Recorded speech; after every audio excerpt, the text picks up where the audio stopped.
Hello, I just want to come on here, give an update, and first of all, I just want to thank everybody who has prayed for me, who has encouraged me, who has supported me in any way, practically, financially, over this last year. I did just pass the 1-year milestone, the anniversary of my diagnosis date, which was the 26th of April. About a week prior to that, though, I did end up having to make a trip into the emergency room. I had some sudden onset severe pain in my abdomen and lower back. I had some concerns regarding the abdominal aorta. Through a CT scan that was done at the emergency room, it ruled out any complications with the aorta, but it also revealed that the largest of my tumors has a length of 30 centimeters. So the cancer in itself is doing quite a bit of damage, or trying to do quite a bit of damage inside my body. But also just the size of the tumors is quite serious, because something that can happen is a bowel obstruction. So I'm in this really strange mix with this situation, because the cancer, its level of advancement is really bad. It's really bad. And probably the other main symptom that I have is just extreme fatigue right now. Thankfully, that pain that jumped up, it's gone away. So I do thank you for all of those who prayed for me, who knew that I did have to go to the emergency room. So that pain has gone away. The main thing that I deal with on a constant basis is just extreme fatigue.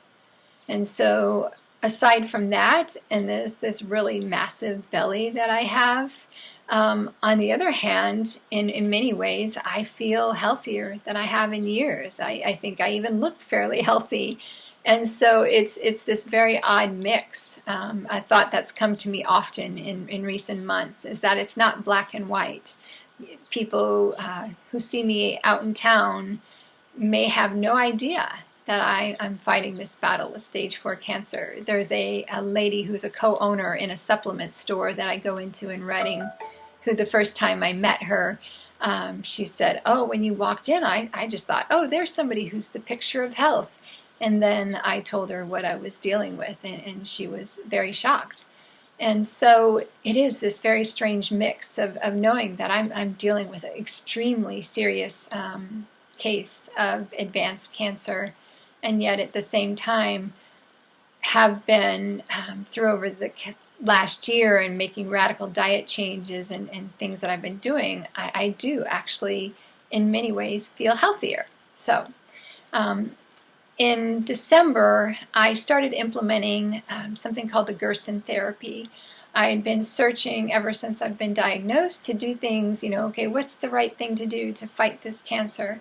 And really it became apparent to me that it seemed like God was just putting that Gerson Therapy in my path. But that was something that I was supposed to be taking a look at, and felt like that's what I was supposed to do. I started implementing it in December. In January, I started putting it into more of a full-time practice, and it's really, I feel like it's very positive. I've seen positive results in my blood work, and so I'm very encouraged. But here comes the vulnerability part. I feel really lonely in this fight. I've had to just really pursue the knowledge and the direction of how to fight this disease pretty much on my own. I've been without professional oversight for the most part because of the situation that happened when I took the first round of chemo and what it did to my heart. And because I'm not continuing with the chemo, I've lost an oncologist. An oncologist would not oversee me without me continuing with chemo. I've been denied surgery from 2 different surgeons because they would not do the surgery if I would not do the chemo. It's even recently I had a situation where I was denied blood work, and because I'm not under the care of an oncologist, but I can't be under a care of an oncologist because I'm not receiving chemo. And so it's been a bit of a situation where I've had to just really fight through to know what's the right thing for me to do, and to just keep pursuing health and keep pursuing life. My biggest issue is I think I feel isolated in my day-to-day life. because this Gerson Therapy, it's a full-time job. And I did not come into this cancer battle from a place of strength. I actually discovered the cancer because of fatigue I was feeling as I was going through cardiac rehab. I had had a surgery for cardiac ablation in November of 2016 after battling pretty constant atrial fib for about a year and a half. Prior to that, I had dealt with just a lot of extreme fatigue, some depression, pretty serious depression, and some post-traumatic stress disorder symptoms from situations I had encountered in Mozambique. And so I've come through those things. I was like, 3 years leading up to the cancer diagnosis. Because of that, I had not been connected at church like I normally would through being able to serve and just do day-to-day life with people. And so because of that, I don't really have the strong connections to where I have a good support system around me. I came here to California to attend Bethel's BSSM, Bethel School of Supernatural Ministry. I did the first year, and after that first year, I just really started encountering these physical symptoms. I had some fatigue even during school, but so obviously this cancer has been growing all along, but it wasn't discovered until a year ago, April. So anyways, those situations make it hard, because again, the fatigue that I'm dealing with on a day-to-day basis is really critical. And when just keeping up with my day-to-day consumes all of my mental and my physical energy, it's really difficult to reach out for help. It's really difficult to just connect with people. This therapy that I'm doing called Gerson Therapy is it's just a wonderful program. It really is foundational to just healing the body of so many diseases, but they've had great success with cancer, and that's what makes it really remarkable. Its key features are it just really uses nutrition to build up our bodies, to strengthen the immune system. And then there's another key component of detoxing. And so through the strong nutrition and then through the use of coffee enemas, the body detoxes to rid itself of like so many things that have been, just damage that's been done to the body over all the years of my life. And then there's supplements, and there's particular foods that you eat, and there's particular foods that you do not eat at all. And so it's 13 fresh juices a day, still 3 meals, 4 to 5 coffee enemas, and it's a full-time job. And it's something that with cancer patients that they are encouraged or really highly recommended to follow for at least 2 years. Over the course of time, the amount of juices and the structure, the enemas and things will decrease, but it's still a very, very regimented protocol. And so I'm just very encouraged. I've seen good results in my blood work since I've started this. But at this point, I'm somebody who, for all of my life, I love to serve. In many ways, I've been a caregiver. But now I really need a caregiver. This is my vulnerability, really. It's like I really need a caregiver. I need somebody, an advocate. I need day-to-day practical help. I need financial help to access the resources that are going to be most effective in this fight. I'm also one who's really creative and ability to be content in all circumstances, pretty much. That I have a great capability of making do, of using what I have available to me and making the best of it, making beauty out of it. And I've really kept that same attitude over this last year in this cancer battle.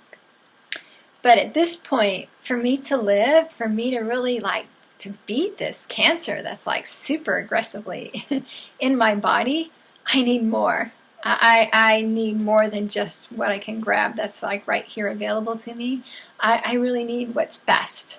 And to me, as I was thinking this through, there was this word picture that came to mind.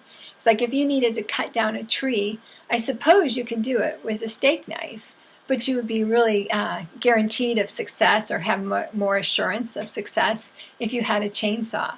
And at this stage in the battle, I really need the chainsaw against this cancer fight. And I just know that I really believe that that's going to come through being able to go to this clinic in Rosarito, Mexico. It's called the Northern Baja Gerson Center. And what they do is they basically, the foundation is the Gerson Therapy. It is the diets, the juices, the coffee enemas. And so they base their treatment on that. You receive that while you're there at the clinic. But then they also have multiple additional protocols that they can offer that really hit the cancer hard. And so, yeah, I really believe that's where I need to go. That's what I need to do. And so I'm just really asking for support. I still, through this whole thing, God has given me such a peace through this battle. Ever since I was diagnosed, I've really never dealt with a fear of this cancer. I believe that God is going to heal me, that I'm going to see victory over this thing. But I also know that I can't do this alone. I can't do it alone. And there's a scripture that comes to mind that first really made an impression on me. It was about 10 years ago. But it's in the book of Acts, and it's in chapter 14, verses 19 and 20. And the situation is that Paul was there, and there were people who had incited violence against him. And because of this, he was stoned, and he was left for dead. He was dragged outside of the city, and it says that he was left for dead. But the next verse, in verse 20, it talks about how the disciples came and gathered around him, and how he rose up. And as you look into the footnotes on it and stuff, it was this miraculous event that happened. And I just remember it making such a huge impression on me, how he was able to be restored to life because of the support, just basically because he was surrounded by the believers. And I believe that's the same thing that can happen here. I believe that although this cancer is like far advanced in my body and really wants to leave me for dead, that as I'm encircled by any of you who want to play a part in it, that I'm going to be able to be raised up to life, because I just believe that God's going to see me through this and that there's more for me to do. So I just thank you so much for taking the time to listen to this. I thank you for anything and everything that you can do to assist me in this battle and in this victory. I thank you so much for your time listening to this video. I just ask God to bless you. I just pray and ask that you would receive victory in any circumstances that you're standing and contending for.